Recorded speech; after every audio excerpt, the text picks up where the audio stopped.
A long time ago, there was a generous lady. She always performed good deeds by merit making at the village temple.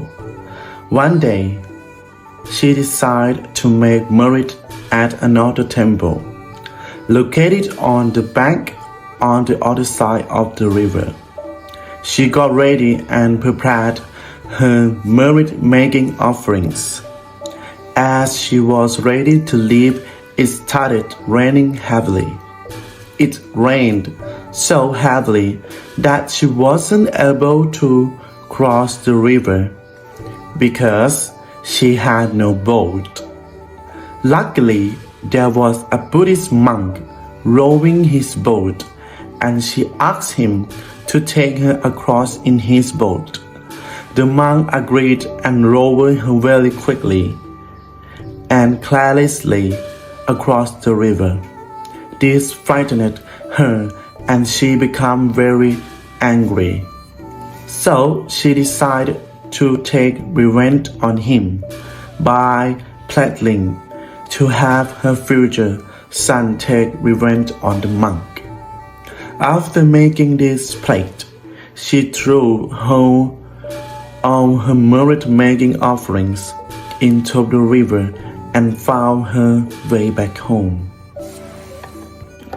Later, she had a son namedกระต When he was 11 until 12 years old, she had him stay at the same temple where the monk rudely offended her when crossing the river on that rainy day long ago.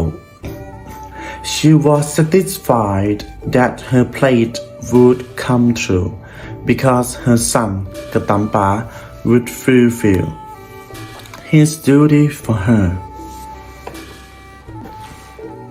One day, after washing the rude monk's robe, temple boy กระต took it to dry on a sand pile nearby. At that time, there was a dog passing by that triggered the temple boy to hatch a plan to take revenge on the monk. He cleverly decided to mix sugarcane with black sesame and shape it into round balls, and then put them on the rope drying in the sun. As he shaped his creation, they looked like dog droppings, and this was his trick. The rope drying in the sun looked like the dog had put them there. When the monk came by and saw that his robe had been dyed with dog droppings, and so he shouted for temple boy กระต to come and be punished. Why are you stupid? You watched my robe and didn't hang it on a clothesline. Just look at this detried robe. The temple dog detried by robe with its droppings. As punishment, I demand that you eat the dog dropping yourself. If not, I will do far worse. Sorry, sir. I was busy and didn't mind your robe. I'm so sorry. This explanation didn't satisfy the monk, and he still demanded that the temple boy eat the dog droppings. So, without hesitation, temple boy กระต began eating the droppings without complaint. The doubtful monk asked, "You eat it delicious? You eat it deliciously? Really?" He replied, "Yes, sir, it is delicious. Would you like to try it?" The piece that remained, the monk tasted and said that it's what it needs delicious. Desiring more, the monk ordered the temple boy to catch that temple dog and do he can to make more of these delicious dog droppings. The temple boy agreed to do so. On the next day, the temple boy caught the temple dog and let it in the door. He was able to force droppings out of the dog by pressing the door strongly against the dog's waist. A large amount of droppings fell to the ground. Immediately, the temple boy called for the monk to come and eat those delicious droppings. This resulted in accomplishing the first revenge for his mother. Later, the monk was invited to the city for some business and told Katampa to shut his residence door and not to let anyone in. He said, "Whoever calls you, don't open the door." The monk returned from his business in the city, and it was very late. Now, I was told by superior monk not to open this door. Angry, the monk yelled open again and said, Well, it's me. I have come back. Now, quickly open this door. Temple boy Katampa replied and yelled, No, I can't.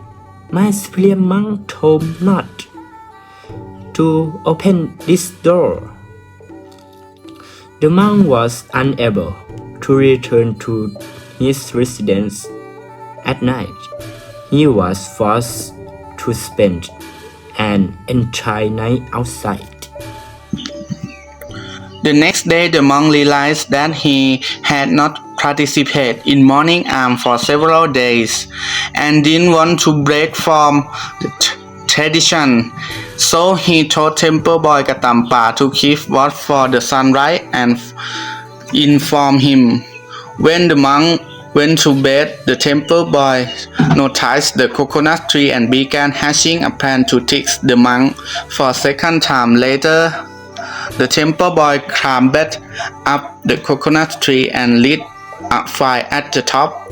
The light from this fire lit up the temple compound. Then temple boy Katampa went to wake up the monk so he could begin in the monk arm round. The monk hurriedly put on his robe, lit his arm bolt and went out for alms. When he arrived inside the village, which was located several kilometers away, he was surprised that it was completely dark.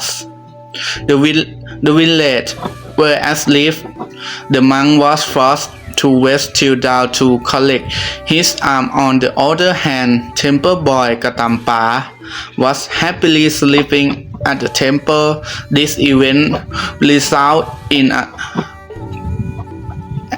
accomplishing the second revenge for his mother.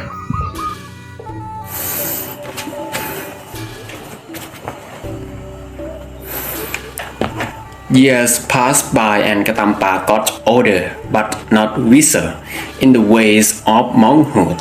Unfortunately, he wasn't studying or meditating because his aim in life was tricking and revenging the monk that insulted his mother.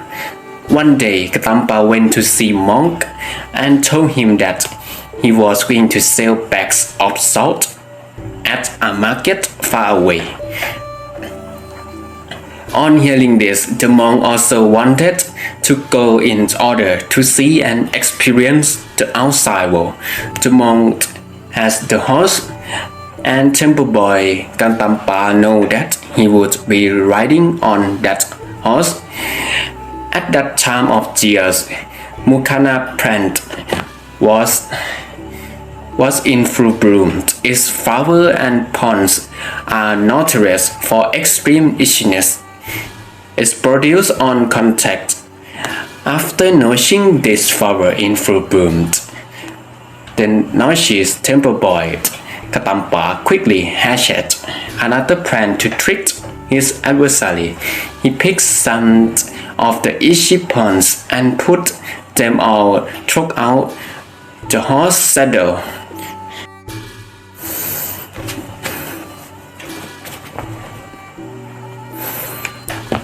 Years passed by and Katampa got older but not wiser in the ways of monkhood. Unfortunately, he wasn't studying or meditating because his aim in life was tricking and revenging the monk that insulted his mother. One day, Katampa went to see monk and told him that he was going to sell bags of salt at a market far away. On hearing this, the monk also wanted to go in order to see and experience the outside world. The monk has the horse, and temple boy Kantampa know that he would be riding on that horse. At that time of years, Mukana plant was in full bloom. Its flower and ponds are notorious for extreme itchiness. It's produced on contact. After nourishing this flower in full bloom, the nauseous temple boy Katampa quickly hatched another plan to trick his adversary. He picked some of the itchy ponds and put them all throughout the horse saddle. Where are salt bags? The monk replied, I have hidden them in some deep water. Temple boy Katampa convinces the monk that they needed to get the salt bags for trading at the market. When they arrived to the deep water, they discovered nothing remaining except for empty bags. The salt has dissolved in the water, and then another plant hatched in mind of the temple boy. The temple boy Tampa said, the fish must have eaten the salt. We must catch all the fish in this pond to retrieve the salt. Oh, by the way, if you catch a snakehead fish, give it to me, and I will hit its ears.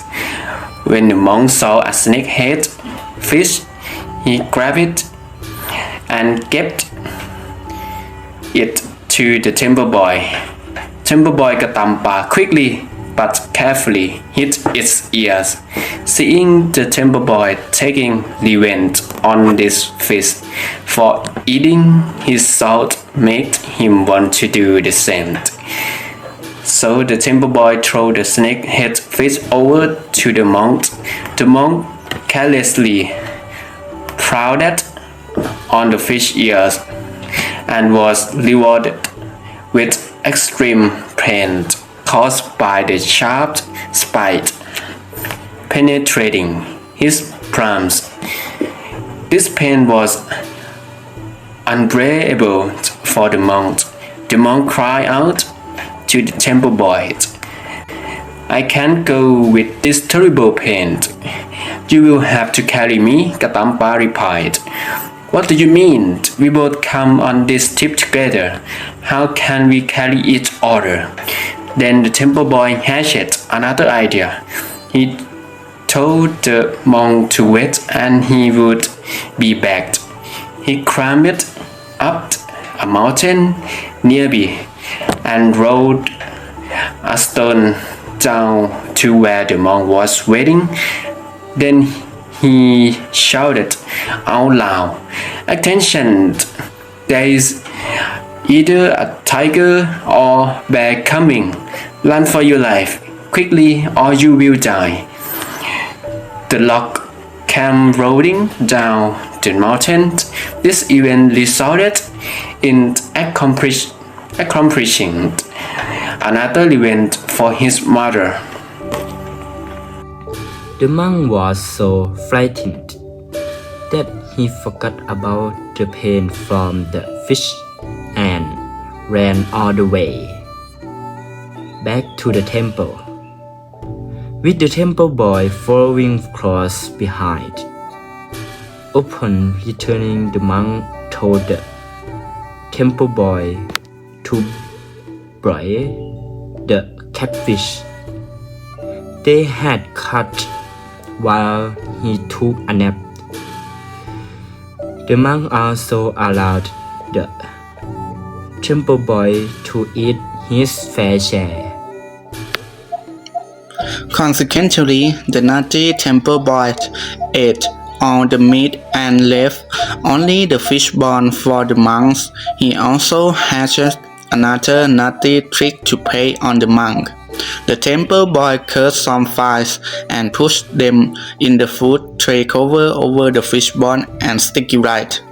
When the monk woke up, he ordered the temple boy to bring his food because he was hungry. When the monk opened the food container, the fly flew out and then the temple boy said, "Oh my gosh, these flies have eaten the fish meat, and now only the fish bone remains. We have to kill these pesky flies. Here, take this flies water. If any flies land on me, use it to kill them. And vice versa. If any land on you, I will also try to kill them as well." When flies land on the temple boy, the monk used the flies water to swat at the flies landing on him. The flies water didn't cause much pain for the temple boy. However, when flies land on the head of the monk shouted out. However, when he flies land on the head of the monk shouted out, "Go ahead and hit them. Get those purified." Temple boy กระตำปา obeyed and hit the monk's forehead with a hammer repeatedly until he died. This event resulted in accomplishing the final event for his mother. Thank you.